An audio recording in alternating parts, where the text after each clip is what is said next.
Friends, I am Akanksha. Welcome to my channel. आज हम आप लोगों को संज्ञा के बारे में समझाएंगे। तो आइए सीखते हैं। संज्ञा संज्ञा किसे कहते हैं? किसी वस्तु, स्थान, भाव अथवा प्राणी के नाम को संज्ञा कहते हैं। जैसे हमने लिया क्या, वस्तु। वस्तु में सभी वस्तुएं आ सकती हैं। मेज, कुर्सी,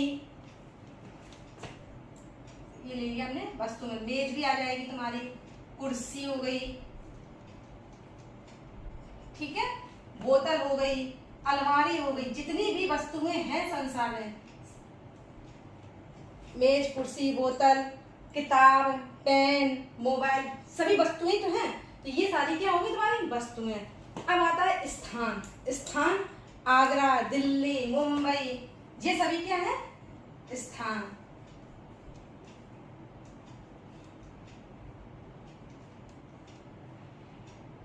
पटना, ये सभी हमारे क्या है स्थान। भाव, भाव में क्या आ जाएगा? क्रोध है, क्रोध की भावना है, प्यार की भावना है, खुशी की भावना है, ये सभी क्या आ जाएंगे इसमें? क्रोध, खुशी, ये सब क्या है भाव। ईमानदारी, ये भी क्या है एक भाव। तो ये सभी जो क्या है भाव। अथवा प्राणी के नाम को संज्ञा कहते हैं। प्राणी में जितनी भी सजीव और जितनी भी निर्जीव वस्तुएं हैं सभी संज्ञा हैं। तो इस तरीके से हमने लिया प्राणी में मोहन, सोहन, रोहन, लता, ठीक है, जितने भी प्राणी हैं सभी जो हैं क्या है संज्ञा है। अब आते हैं संज्ञा के भेद पर। संज्ञा के देखो, मुख्य रूप से पेपर में जब भी पूछा जाए कि संज्ञा के कितने भेद हैं, संज्ञा के मुख्य रूप से 3 भेद हैं। पहली जो है व्यक्तिवाचक संज्ञा, दूसरी है जातिवाचक संज्ञा और तीसरी है भाववाचक संज्ञा। 2 और संज्ञाएं होती हैं, द्रव्यवाचक संज्ञा और समूहवाचक संज्ञा। तो जब हमसे पूछा जाए कुल संज्ञाएं कितनी होती हैं, तो हमारी संज्ञा हो जाती है 5। और जब भी पेपर में ये पूछा जाए कि मुख्य रूप से कितनी संज्ञा के कितने भेद हैं, तो 3 है। तो इस तरीके से हमारी संज्ञा जो हो गई, जब कुल की बात हो तो हो जाते हैं 5 और जब मुख्य की बात हो तो होती है 3। तो अब आते हैं, पहली है व्यक्तिवाचक संज्ञा। अब व्यक्तिवाचक संज्ञा किसे कहते हैं? जिस संज्ञा रूप से किसी खास व्यक्ति या वस्तु का बोध हो उसे हम व्यक्तिवाचक संज्ञा कहते हैं। जैसे गांधी विशेष व्यक्ति का नाम है, तो वो क्या हो गया व्यक्तिवाचक संज्ञा। और व्यक्तिवाचक संज्ञा में तो वो भी आ जाएगी, खास राम, मोहन, सोहन, ये भी व्यक्तिवाचक संज्ञा है कि एक व्यक्ति है, ठीक है। अब गंगा क्या है? एक नदी का नाम है, ठीक। तो ये हो गई हमारी व्यक्तिवाचक संज्ञा, एक विशेष, ठीक। ऐसे यमुना एक विशेष नदी का नाम है, तो ये भी क्या हो गई व्यक्तिवाचक संज्ञा। भारत जो है एक हमारे देश का नाम है, हमारे देश का नाम है, तो ये भी हमारी क्या हो गई व्यक्तिवाचक संज्ञा। जापान भी जो है वो हमारे क्या है एक देश का नाम है, तो ये भी हमारी हो गई व्यक्तिवाचक संज्ञा। चीन भी क्या है हमारा व्यक्तिवाचक संज्ञा, क्योंकि ये भी एक देश है। अब पटना के शहरों के में से एक नाम, क्या शहर है? पटना। तो ये हो गई हमारी व्यक्तिवाचक संज्ञा। शहरों के नाम में से क्या नाम है? इलाहाबाद। तो ये भी एक क्या हो गई व्यक्तिवाचक संज्ञा। रामायण महाभारत क्या है? ये हमारी पुस्तकें हैं, ग्रंथ हैं, तो ये भी हमारी क्या हो गई व्यक्तिवाचक संज्ञा। अब अगला आता है जातिवाचक संज्ञा। जातिवाचक संज्ञा किसे कहते हैं? वे संज्ञा शब्द जिनसे व्यक्तियों या वस्तुओं की पूरी जाति का बोध हो उसे हम जातिवाचक संज्ञा कहते हैं। अब किसकी पूरी जाति? ये देखो पूरी जाति, जैसे हमने कहा मनुष्य जो है वो क्या है एक जातिवाचक संज्ञा है। जैसे मनुष्य में क्या है, लड़का लड़की आ जाएंगे, मनुष्य में स्त्री पुरुष, भाई बहन, ये सभी जो है किसके अंतर्गत आ जाएंगे? मनुष्य। तो ये मनुष्य जो हो गया पूरी जाति का बोध करा रहा है, इसलिए ये जातिवाचक संज्ञा है। इसी प्रकार ये पशु, पशु क्या है? एक पूरी जाति का बोध करा रहे हैं। क्या है पशु के अंदर? गाय, घोड़ा, भैंस, बकरी, जितने भी पशु हैं वो सभी भी जातिवाचक संज्ञा है। तो पशु जो है क्या कर रहा है? एक जाति का बोध कर रहा है। कौन से? ठीक है। अब आता है पक्षी। पक्षी क्या है? एक पूरी जाति का बोध करा रहे हैं। जितने भी पक्षी हैं वो सभी पक्षी इसके अंतर्गत आ जाएंगे। तोता, मोर, मैना और सारे कोयल, ये सभी क्या रहेंगे? पक्षी। पक्षी क्या है? संपूर्ण जाति का बोध करा रहे हैं, इसलिए पक्षी कैसी होगी? जातिवाचक संज्ञा। वस्तुओं के नाम, वस्तुओं के जितनी भी वस्तुएं हैं वो क्या होगी? बस जातिवाचक संज्ञा, क्योंकि वस्तुओं के नाम में क्या आ गया? मेज, कुर्सी, घड़ी, किताब, ये सब भी आ जाएंगे किस वस्तुओं के में। पदों या व्यवसायों के नाम, ठीक, जैसे शिक्षक है, शिक्षक, जितने भी शिक्षक, ये नहीं कह रहे गणित का शिक्षक, विज्ञान का शिक्षक, अंग्रेजी का शिक्षक, शिक्षक, शिक्षक जो है पूरी जाति का बोध करा रहा है, इसलिए ये जातिवाचक संज्ञा है। इसी प्रकार लेखक, ठीक है। इसी प्रकार मंत्री, मंत्री में ये नहीं कह रहे कि प्रधानमंत्री, की वित्त मंत्री, ठीक है, कि मुख्यमंत्री, मंत्री, तो मंत्री जो है वो पूरी जाति का बोध करा रहा है, इसलिए ये जातिवाचक संज्ञा है। जैसे हमने कह दिया नदी, ठीक, नदी, नदी हो गई क्या? जातिवाचक संज्ञा। ये बहुत ध्यान से लेना कि नदी जो है वो जातिवाचक संज्ञा। अगर हमने कह दिया नदी में गंगा नदी, एक नाम ले दिया पर्टिकुलर, तो वो तुम्हारी क्या हो गई? व्यक्तिवाचक संज्ञा। क्योंकि नदी की अगर हमने शब्द कहा नदी, तो सभी पूरी जाति का बोध करा दिया, ठीक, सारी नदियां आ गई, तो हो गई जातिवाचक संज्ञा। अगर हमने विशेष नदी का नाम लिया गंगा नदी, तो वो हो गई व्यक्तिवाचक संज्ञा। ऐसी होगी क्या? यमुना, यमुना क्या हो गई? व्यक्तिवाचक संज्ञा, ठीक है। अब जैसे हमने कहा जीव जंतु, ठीक, जो छोटे मोटे जीव जंतु नहीं होते हैं, तो जीव जंतु भी क्या हो गई? हमारी जातिवाचक संज्ञा, ठीक है। अब अगला आता है भाववाचक संज्ञा। जिस संज्ञा सबसे किसी व्यक्ति या वस्तु के गुण, दोष, अवस्था, स्वभाव आदि का बोध हो, उसे हम भाववाचक संज्ञा कहते हैं। जैसे लड़कपन एक भाव है, ठीक, लड़कपन, बुराई, ठीक, बुढ़ापा, ये क्या है? अवस्था है। लड़कपन भी अवस्था है, बुराई एक भाव है, अच्छाई एक भाव है, ईमानदारी एक भाव है, ठीक। तो इस तरीके से किसी वस्तु के गुण, दोष, अवस्था, स्वभाव आदि का बोध हो, उसे हम भाववाचक संज्ञा कहते हैं। ये कह रहे हैं बच्चों बुराई से दूर रहो, तो बुराई क्या है? भाववाचक संज्ञा। वह व्यक्ति ईमानदार है, यहाँ ईमानदार क्या है? भाववाचक संज्ञा। आज मौसम बहुत सुहावना है, तो यहाँ सुहावना जो है वो क्या हो गई? क्या हो गई? व्यक्तिवाचक संज्ञा। वह क्रोध से भरा हुआ है, तो क्या हो जाएगा? क्रोध क्या हो जाएगी? भाव है, तो भाववाचक संज्ञा हो जाएगी। अब अगला आता है द्रव्यवाचक संज्ञा। द्रव्यवाचक नाम से स्पष्ट हो रहा है, द्रव्यवाचक संज्ञा। जिस संज्ञा से उस द्रव्य या पदार्थ का बोध होता है, उसे हम द्रव्यवाचक संज्ञा कहते हैं। जिसे माप या तौल तो सकते हैं पर गिन नहीं सकते, इसे हम द्रव्यवाचक संज्ञा कहते हैं। तो आइए इसको एग्जाम्पल से समझते हैं। जैसे लोहा है, तो लोहा को हम क्या कर सकते हैं? तौल सकते हैं। सोना क्या करते हैं? तौलते हैं, ठीक। दूध, दूध को क्या करते हैं? मापते हैं, ठीक। पानी इसमें क्या है? मापते हैं। तो इस प्रकार को जिनको हम जिन चीजों को हम तौल सकते हैं, माप सकते हैं, उन्हें हम द्रव्यवाचक संज्ञा कहते हैं। अब अगली आती है हमारी समूहवाचक संज्ञा। जिस संज्ञा से अनेक वस्तुओं या प्राणियों के समूह का बोध होता है, समूह मतलब ग्रुप, उसे हम समूहवाचक संज्ञा कहते हैं। जैसे परिवार, परिवार में क्या क्या होते हैं? कौन कौन होते हैं? माता, पिता, भाई, बहन, तो ये सभी क्या है? परिवार। सेना, इसमें भी क्या होता है? ग्रुप होता है। झुंड, गाय का झुंड, मक्खियों का झुंड, तो एक क्या समूह बनता है। तो इसमें भी क्या होती है? समूहवाचक संज्ञा। इसी तरीके से संघ, गुच्छा, चाबियों का गुच्छा, पुंज, ढेर, श्रृंखला, ये सभी जो हैं वो कहते हैं समूहवाचक संज्ञा। भाववाचक संज्ञा का निर्माण। किस तरीके से हम भाववाचक संज्ञा का निर्माण करते हैं? तो पहला है जातिवाचक से भाववाचक संज्ञा बनाना। ठीक, तो जातिवाचक संज्ञा जो है, जातिवाचक संज्ञा प्लस प्रत्यय बनेगी भाववाचक संज्ञा।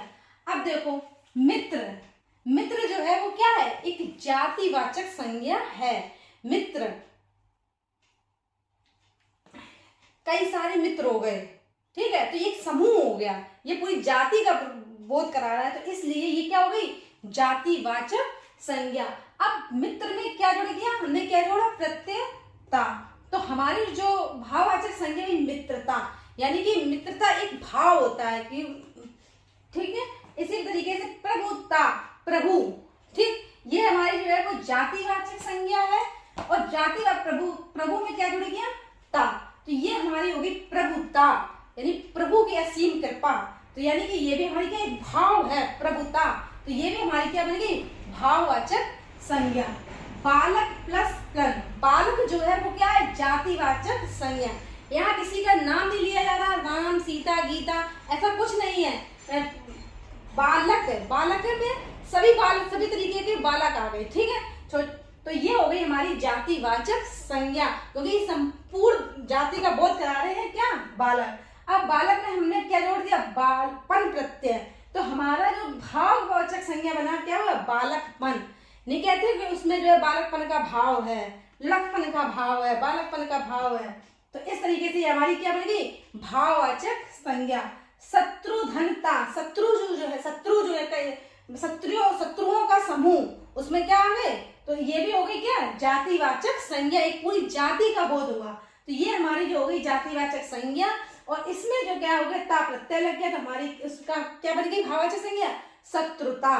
तो ये भी क्या एक भाव है कि वो मुझसे शत्रुता रखते हैं, ठीक है। तो ये भी क्या है? एक भाव है, इसको भी हम क्या कर सकते हैं? मन में महसूस कर सकते हैं। तो ये भी सब क्या हो गई? भाववाचक संज्ञा। अब अगला आता है सर्वनाम से भाववाचक संज्ञा बनाना। तो भाई ये तो थी जातिवाचक संज्ञा। अब क्या है? सर्वनाम। अब सर्वनाम क्या होते हैं? जो शब्द संज्ञा के स्थान पर बोले जाते हैं उन्हें हम क्या कहते हैं? सर्वनाम कहते हैं। हमने कहा राधा गीत गाती है, ठीक, और राधा गीत कहते हैं संज्ञा के स्थान पर, तो हमने कहा वह गीत गाती है, तो यहाँ जो वह हो गया वो क्या हो गया? सर्वनाम हो गया, ठीक है। तो इस तरीके से ये क्या होते हैं? सर्वनाम को हम आगे डिटेल से बताएंगे, ठीक। तो सर्वनाम, तो अपना जो है, अपना जो है एक सर्वनाम है, ठीक। इसमें क्या प्रत्यय जुड़ा? पन। तो अपना पन नहीं होता, जब हम किसी से मिलते हैं, बातचीत करते हैं, तो क्या होता है? अपनापन महसूस होता है। तो ये भी क्या है? एक भाव है। इस तरीके से ये क्या बनेगी? एक भाववाचक संज्ञा। पराया, पराया में क्या जुड़ गया? पन। तो ये हो गई हमारी क्या? भाववाचक संज्ञा। जब हम कहीं कोई चला जाता है तो क्या कहते हैं? पराया लगता है कि उन्होंने मुझे पराया कर दिया। तो इस तरीके से ये क्या है? परायापन। ये भी क्या है? एक भाववाचक संज्ञा। मम धनता। अब मम, जैसे आकांक्षा आप लोगों को पढ़ाती है, ठीक, तो आकांक्षा क्या हो गई? एक संज्ञा हो गई। और मैं आप लोगों को पढ़ा रही हूं, तो ये आकांक्षा के स्थान पर क्या आ गया? मैं। तो मैं क्या हो गया? वो हो गया क्या? सर्वनाम, ठीक। इसी तरीके से मम है, मैं आप लोगों को पढ़ा रही हूँ, तो मैं के स्थान पर क्या आ गया? मम। तो मम जो है वो क्या है? सर्वनाम। तो मम प्लस ता, ठीक। मम में ता प्रत्यय जुड़ा, तो क्या हो गया? ममता। ये भी क्या बन गई? भाववाचक संज्ञा। इससे भी हमें ममता का भाव महसूस हो रहा है, ठीक है। भाववाचक संज्ञा के निर्माण में तीसरा है विशेषण से भाववाचक संज्ञा बनाना। तो आइए देखिए विशेषण से कैसे भाववाचक संज्ञा बनाते हैं। विशेषण, विशेषण का अर्थ होता है विशेषता।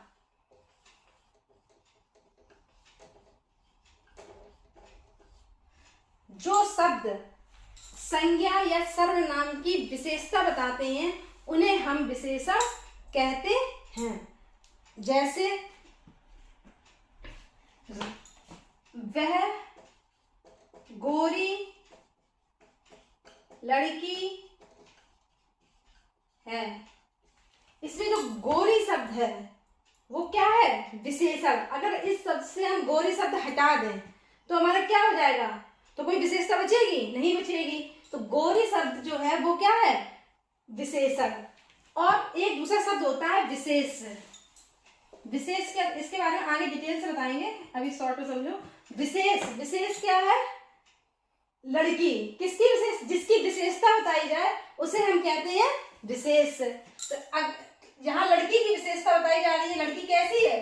गोरी। तो गोरी शब्द हो गया विशेषण और लड़की हो गई विशेष।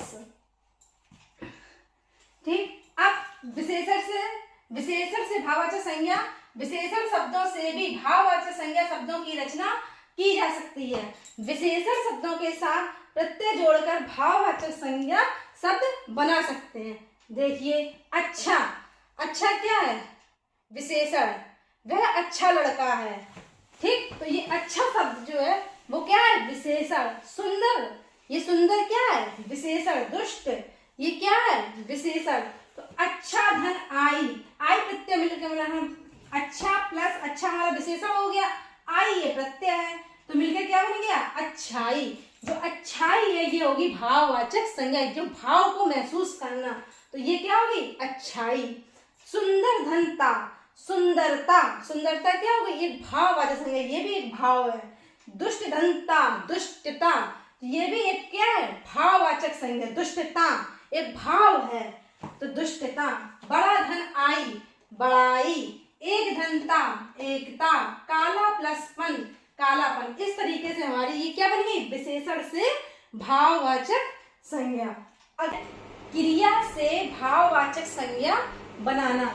क्रिया से भाववाचक संज्ञा बनाने के लिए सबसे पहले समझते हैं कि क्रिया किसे कहते हैं। जिस शब्द से किसी कार्य का करना या होना पाया जाए उसे हम क्रिया कहते हैं। जैसे सोना, पढ़ना, लिखना, गाना, नाचना, ये सभी जो है वो हमारी क्या है? क्रिया।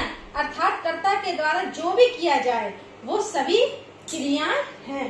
जैसे पढ़ना, ठीक, पढ़ना में अब कहता है पढ़ना क्या है? हमारी क्रिया। लिखना क्या है? क्रिया। काटना क्या है? क्रिया। तो ये सभी हमारी जो है वो क्या है? क्रिया। अब देखिए, क्रिया से भाववाचक संज्ञा शब्दों की रचना की जा सकती है। क्रिया से भाववाचक संज्ञा बनाने के लिए क्रिया शब्दों के साथ प्रत्यय जोड़ दिया जाता है। जैसे पढ़ना हमारी क्या है? क्रिया। इसमें हमने आई प्रत्यय जोड़ा तो हमारा क्या बन गया? पढ़ाई। तो ये जो हमारी हो गई वो क्या है? भाववाचक संज्ञा। इसी तरीके से लिखना, लिखना में हमने आई शब्द जोड़ा तो हमारा क्या हो गया? लिखाई। तो ये हमारी होगी भाववाचक संज्ञा। काटना में हमने आई शब्द जोड़ा तो क्या हो गया? कटाई।